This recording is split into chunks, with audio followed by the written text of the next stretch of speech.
आज जीएस में drainage system of reverse of India यानी भारत में नदियों का आह्वा तंत्र, इस विषय पर थोड़ा सा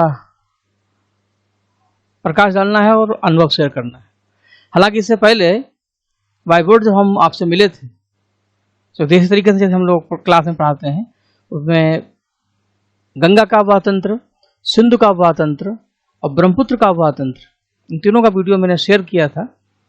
तो जो टेलीग्राम में बच्चे लिंक हैं या यूट्यूब पर जो जुड़े हुए हैं वो प्ले लिस्ट में देखेंगे तो आपको इन तीनों का लिंक मिल जाएगा। डिटेल्स मैंने समझाया था, ब्रह्मपुत्र अभी जल्दी ही पढ़ाया था मैंने। लेकिन आज हम चाहते हैं कि प्रायद्वीपीय भारत में आने से पहले और दक्षिण भारत की नदियों को समझाने से पहले ड्रेनेज सिस्टम को एक बार हम नए तरीके से समझा दें, एक नए अंदाज में। और हम चाहेंगे कि कुछ क्लास अब ऐसे लिए जाए और इससे विषय को समझने में थोड़ा सा आपके लिए भी आसानी रहेगी और मेरे लिए भी आसानी रहेगी।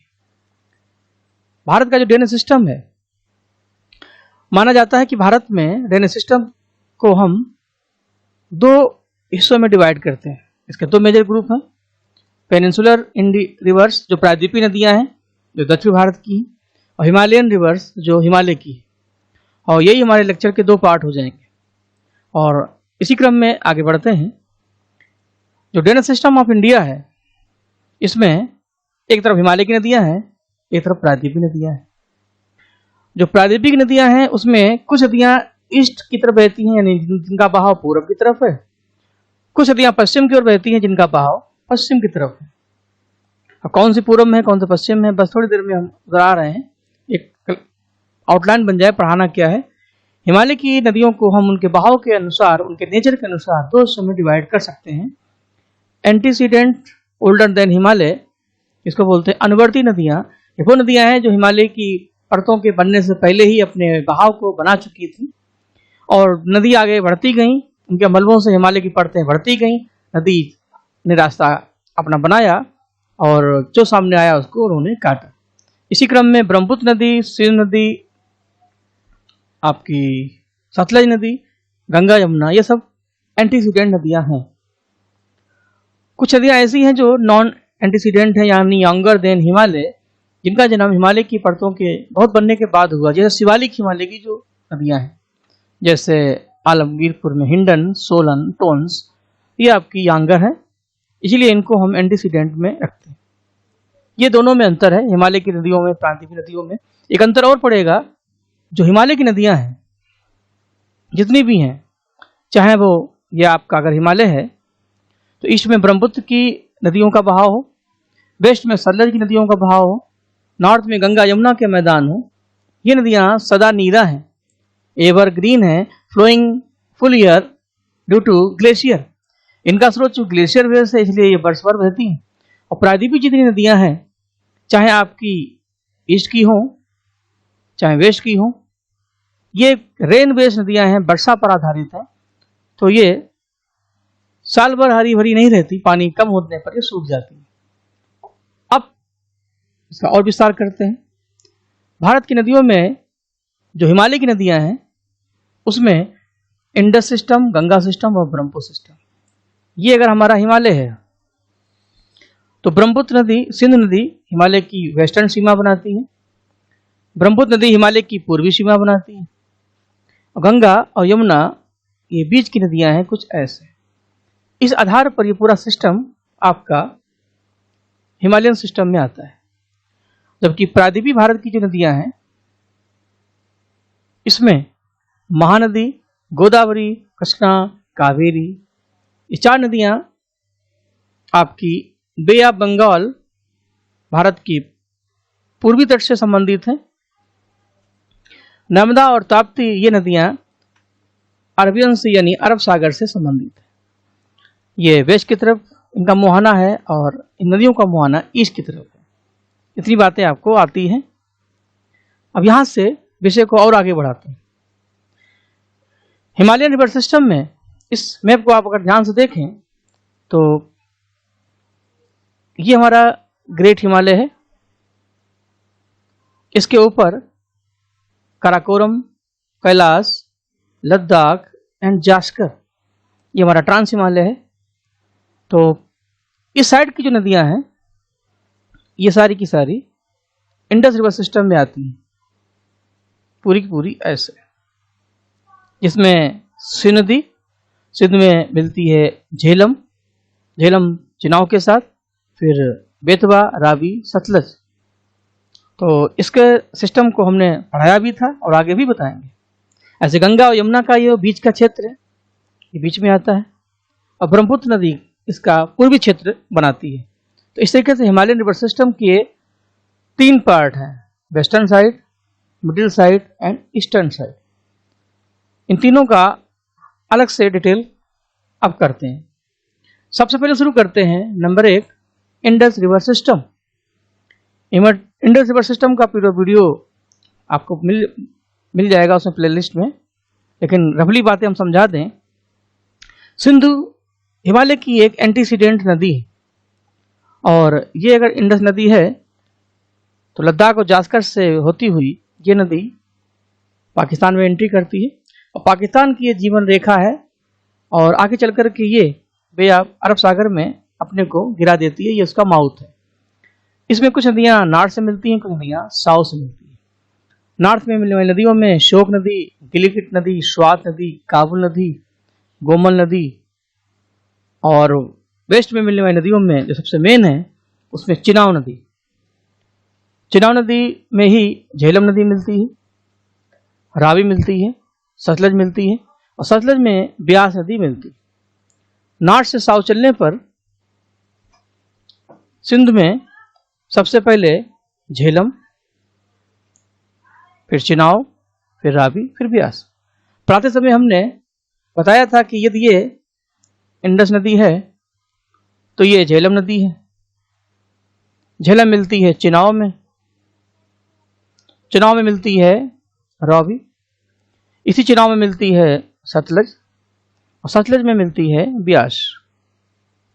तो ये इसका क्रम होगा। बाकी जानकारी आप सिंधु के लेक्चर में देख लेना। और आगे बढ़ते हैं। अब आ रही है गंगा की। गंगा उत्तर भारत की जीवन रेखा है, और हमारा सबसे उपजाऊ क्षेत्र इसी क्षेत्र में है। गंगा की सबसे बड़ी ट्रिब्यूटरी है यमुना। गंगा का बहाव ये है। पंचप्रयाग में जब देवप्रयाग में भागीरथी अलकनंदा मिलती हैं तो गंगा नाम पड़ता है। इससे पहले इस बहाव को हम भागीरथी बोलते हैं। पंचप्रयाग से गंगा मैदानों में आती है। विष्णु प्रयाग, रुद्रप्रयाग, देवप्रयाग, नंदप्रयाग और कर्णप्रयाग, 5 प्रयाग जब मिलते हैं तब गंगा का जन्म होता है। और गंगा के बहाव में ध्यान रखना है कि वेस्ट से ईस्ट चलने पर गंगा में उसकी जो ट्रिब्यूटरी मिलती हैं उसमें रामगंगा, गोमती, घाघरा, गंडक, कोसी, ये नदियां गंगा की उत्तर की सहायक नदियां। और साउथ में इसी गंगा में मिलती है यमुना नदी, जो गंगा की सबसे बड़ी ट्रिब्यूटरी है। यमुना में मिलती है चंबल, सिंध, बेतवा और केन, ये सब यमुना की ट्रिब्यूटरी हैं। इलाहाबाद के बाद इसी गंगा में सोन नदी, पुनपुन नदी और क्रमनासा जैसी नदियां मिलती हैं। और आगे चल करके ये गंगा बांग्लादेश में एंट्री करती है। वहाँ इसका नाम पद्मा हो जाता है, और ब्रह्मपुत्र के साथ बनाती है डेल्टा ऑफ सुंदरबन। तो ये गंगा का आवाह तंत्र है, ये ब्रह्मपुत्र का आवाह तंत्र है। और इस आधार पर हम अब सीधे आते हैं ब्रह्मपुत्र पर। ब्रह्मपुत्र के आवाह तंत्र को अभी रिसेंटली मैंने समझाया था विस्तार से कि तिब्बत में इस नदी को हम शांगपो बोलते हैं। भारत में जब ये नामचा बरवा पर्वत से एंट्री करती है तब इसका नाम दिहांग हो जाता है, दिहांग। और लोहित और दिबांग दो नदियां जब इसमें मिलती हैं असम में तब इसका नाम ब्रह्मपुत्र पड़ता है। और यहाँ से ये आगे बढ़ती है तो इसी में कुछ नदियाँ नॉर्थ साइड से, कुछ नदियाँ साउथ साइड से मिलती हैं। उसी में सुबनश्री, केमांग, मानस, जिया भरेली, रंगा, संकोस और तिस्ता जैसी नदियाँ हैं। ये ब्रह्मपुत्र की उत्तर की सहायक नदियाँ हैं। तिस्ता से शुरू करेंगे, तिस्ता, संकोस। संकोस नदी वेस्ट बंगाल और असम का बॉर्डर बनाती है। यहाँ पर असम है, इधर वेस्ट बंगाल है। तो ये नदी इन दोनों के बीच से होती है, बहती है। तिस्ता नदी भूटान से निकल के बांग्लादेश में से मिलती है, और तब यहाँ इसका नाम जमुना हो जाता है। आगे ये गंगा है, गंगा यहाँ पर पद्मा बन जाती है। इस तरीके से ये आपका बनता है सुंदरवन का डेल्टा क्षेत्र। आगे चल कर के बराक नदी आती है, यही बाद में मेघना बनकर इसे मिल जाती है। इसी मेघना के नाम से इस पूरे क्षेत्र को बोलते हैं मेघना क्षेत्र। ये सुंदरवन के डेल्टा की लास्ट सीरीज है। यहीं से ये नदी धीरे धीरे बंगाल खाड़ी में अपने को मर्ज कर देती है। तो इस आधार पर ब्रह्मपुत्र का भी अपना एक ड्रेनेज सिस्टम है। इतनी बातें मैंने अभी तक पढ़ाई थी। अब बारी आती है प्रायद्वीपीय भारत की। इस लेसन को मुझे पढ़ाना है विस्तार से। आज इसकी हम आउटलाइन बना देते हैं। इसमें आपको पढ़ना क्या है, क्या क्या आपको सीखना है, क्या क्या मुझे बताना है। सबसे पहले जानना पड़ेगा प्रायद्वीप क्या होता है। द्वीप वो होते हैं जो पानी से चारों घिरे होते हैं, जैसे श्रीलंका, और इनसे बड़े वाले महाद्वीप होते हैं कॉन्टिनेंट्स, जैसे अफ्रीका और एशिया। प्रायद्वीप वो होते हैं जिनका एक हिस्सा लैंड से जुड़ा होता है और 3 हिस्सा सी से जुड़ा होता है। इस आधार पर भारत दुनिया का सबसे वेस्ट प्रायद्वीप है और सबसे बड़ा प्रायद्वीप है अरब का प्रायद्वीप।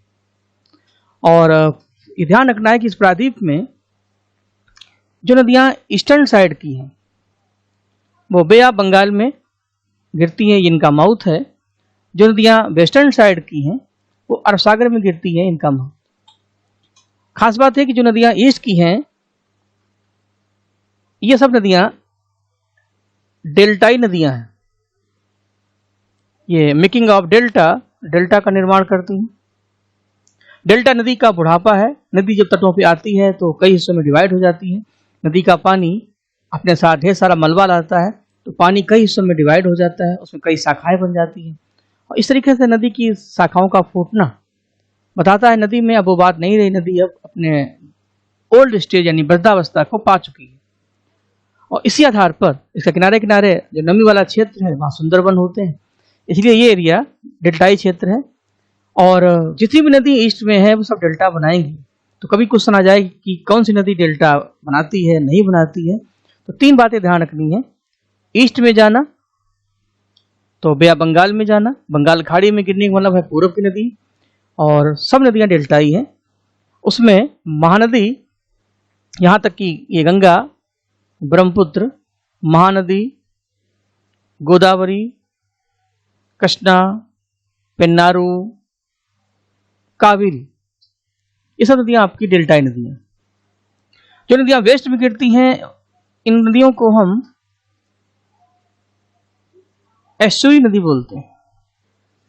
एस्चुरी का मतलब होता है नदी में इतनी स्पीड होती है, इतना बहाव होता है तेज, अपने साथ लाने वाले कंकड़ पत्थर बजरी को वो अपने साथ समुद्र में गिरा देती है। यह नदी यहाँ पर काफी फास्ट गिरती है, तट काफी फटे होते हैं। ये भारत में सबसे ज़्यादा प्राकृतिक बंदरगाह नेचुरल पोर्ट्स वेस्टर्न साइड में है। ईस्टर्न साइड में डेल्टा होने के कारण सबसे अधिक कृत्रिम बंदरगाह है। तो इसमें जो नदियाँ मेन हैं उसमें आपकी गुजरात के खंबात खाड़ी में गिरने वाली नदियाँ जैसे साबरमती, माही, और उसी कड़ी में आपकी नर्मदा नदी, आपकी ताप्ती नदी। इसके अलावा केरल के तट पर जितनी नदियाँ हैं जैसे पेरियार वगैरह, ये सब डेल्टाई एस्चुरी नदियाँ हैं। तो कौन कौन सी नदी हैं इसको हम आगे पढ़ाते रहेंगे, लेकिन अब इतना ध्यान रखना है ईस्ट में नदी अगर है तो वो डेल्टा बनाती है, वेस्ट में जाती है तो वो एस्चुरी बनाती है। और इस आधार पर क्वेश्चन पूछा जाता है कि किस नदी, कौन सी नदी किस राज्य में गिरती है, कौन सी। तो इसमें क्या करना है, स्टेट वाइज अगर देखें तो ये आपका उड़ीसा है। तो जो नदी उड़ीसा के तट पर आएगी तो उसमें जैसे ब्राह्मणी नदी है, महानदी है, ये नदियां उड़ीसा का माउथ बनाती हैं। उसी क्रम में आगे बढ़ेंगे तो अगला स्टेट आंध्र प्रदेश पड़ता है। आंध्र प्रदेश में आपकी गोदावरी नदी और कृष्णा नदी, ये आंध्र प्रदेश के मुहाने पे आती है। इसी गोदावरी की कई ट्रिब्यूटरी हैं। जैसे गोदावरी नदी अगर आपकी ये है तो इसमें इसी में आपकी पेनगंगा, बेनगंगा और इंद्रावती नदियां मिलती हैं। और दक्षिण में इसी गोदावरी में मंजरी नदी मिलती है। तो मंजरी, पेनगंगा, बेनगंगा, इंद्रावती गोदावरी की ट्रिब्यूटरी है। ऐसे कृष्णा नदी जब आपकी निकलती है पश्चिमी घाट से, ये भी आंध्र प्रदेश के कोस्ट पर आके मिलती है। इसी में भीमा और तुंगभद्रा ये नदियाँ आके मिलती हैं। और हंगरी नदी भी इसमें आके मिलती है। इसी बीच उसके नीचे पलार नदी और कावेरी नदी और बेंगाई नदी, ये नदियाँ तमिलनाडु के माउथ पर आकर के मिलती हैं। तो अब एग्जाम में एक क्वेश्चन बनता है कि उत्तर से दक्षिण चलने पर प्रायद्वीपीय नदियों का सही क्रम होगा। तो आपको ये पता होना चाहिए किस नदी का कौन सा स्टेट है, तो ये आसानी से आप निकाल लेंगे। तो थोड़ी देख लिए हम क्वेश्चन यहाँ बनाते हैं, जैसे कावेरी नदी, महानदी,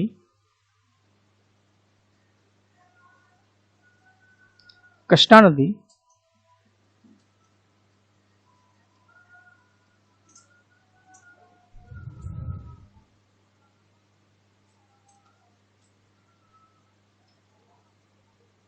और पलार नदी। इनका क्रम अगर पूछा जाए तो सबसे पहले आएगी महानदी, चूंकि ये उड़ीसा में है। इसके बाद कृष्णा नदी जो आंध्र प्रदेश में मानी जाएगी।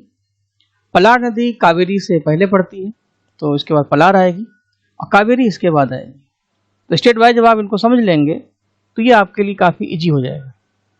बस आज ये बताना था कि भारत में नदियों का ड्रेनेज सिस्टम किस तरीके से काम करता है। ऐसे ही वेस्ट में जब आप एंट्री करेंगे तो इधर की जितनी नदियां हैं वो डायरेक्ट समुद्र में गिरती हैं, तो गोश्री बनाती है, जैसे अभी मैंने बताया था नर्मदा और ताप्ती। इसके अलावा और भी कई नदियां हैं, जैसे केल की पेरियार नदी, आपकी भरतपुजा नदी और गुजरात के कोस्ट पर आने वाली अधिकतर नदियां। तो इस लेसन को हम नेक्स्ट क्लास में डिटेल से पढ़ा दूंगा और एक अंदाजा मिल जाएगा उन बच्चों के लिए जो पहली बार पढ़ रहे हैं कि ड्रेनेज सिस्टम में भारत में मुझे पढ़ना क्या है। क्योंकि नदी से कई तरीके से क्वेश्चन आते हैं, नदी का लेंथ कितना है, नदी के ट्रिब्यूटरी कौन कौन सी हैं, नदी किन किन नगरों से होकर गुजरती है, कौन कौन से हाइड्रो प्लांट हैं। तो जाहिर सी बात है कि लेसन ब्रॉड है, तो इसके कई सब पार्ट बनाने पड़ेंगे, लेकिन जितना पढ़ाया वो कम भी नहीं था। इसको समझें, चीज़ें अच्छी हो तो उसको आगे बढ़ाएं, लाइक करें, उसको जोड़ें, कमेंट बॉक्स में अपने कमेंट दें जिससे हम और बेहतर कर सकें। जीएस के एसटी बहुत जल्दी हम आपको प्रेजेंट कर रहे हैं।